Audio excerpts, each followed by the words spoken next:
The Brewers are off to a 15-8 start on the young season and enjoyed a massive power surge over the weekend against the Cubs. They are currently in a tie for third for the most homers in the National League, but yet their slugging percentage is lagging at just .369, which is just league average.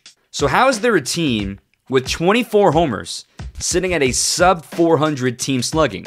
Hi there, I'm Dominic Cotroneo, the host of Locked On Brewers, and this is In the Hopper, where we take statistical deep dives to explaining some of the subjects surrounding the Brewers. Today, the game of inches and the game of angles. Well, slugging is down across the board in Major League Baseball. Eno Saris wrote in The Athletic a fascinating study on the impact the humidors may have had so far this year, and that it may have been an adverse effect so far on the physical complexion of the baseballs. We can take exit velocities and launch angles into a formula, and we'll get expected batting average and expected slugging. Basically taking for the quality of contact what we expect the batting average and the slugging to be. A quick breakdown: we all know when you hit the ball hard, good things happen. But a ball hit at 100 miles per hour and a 0-degree launch angle produces an expected batting average of just .430, whereas 100-mile-an-hour exit velocity and a 28-degree launch angle, we see a massive jump to a batting average of .671 and a home run rate of nearly 1 in 2.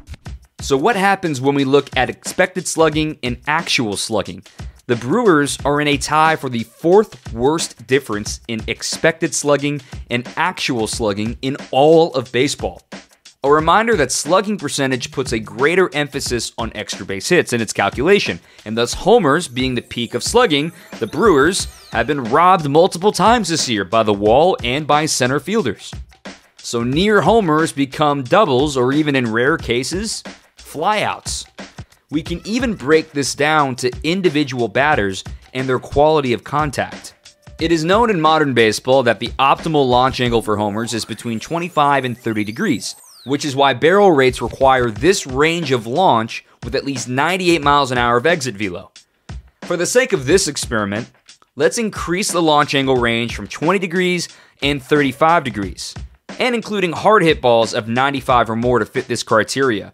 We're eliminating ground balls, and we're also eliminating the skyscrape fly balls. They're not always going to be homers, but these swings should be doing damage in the form of extra base hits. We can even break this down to the player, and we see two Brewers in the top 10, Willy Adames and Rowdy Tellez. Also, pour one out for Christian Walker. He is getting robbed among players with at least 10 batted balls that meet this criteria. The Brewers and the D-backs are the only two teams that have multiple players in the top 10. Sure, it was cold in Pittsburgh, but it wasn't that bad in Baltimore. And to have it happen at your home ballpark, which is known to be a fair hitter's ballpark, is really tough go of it.